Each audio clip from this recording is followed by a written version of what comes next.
सासू के पूत मजबूत रहे हो यसो अइबे गवनमा। सासू के पूत मजबूत रहे हो यसो अइबे गवनमा। जाई कहा हमरे ससुर जी के अगवा, जाई कहा हमरे ससुर जी के अगवा। अगवई से बगिया लगाए रखा हो यसो अइबे गवनमा।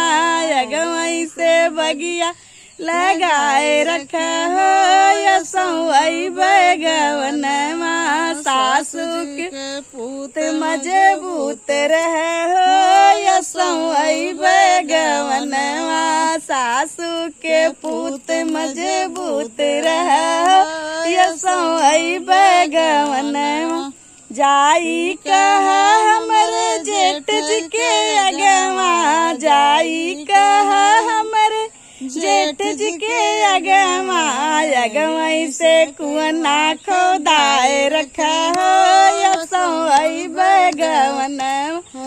अगवई से कुआं खोदाई रखा हो यसो अइबे गवनमा।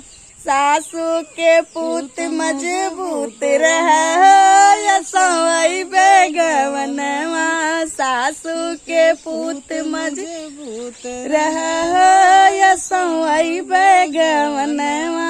जाई कहा हमरे सैया जी के अगवा, जाई कहा हमरे सैया जी के अगवा। अगवई से सजिया लगाए रखा हो यसो अइबे गवनमा।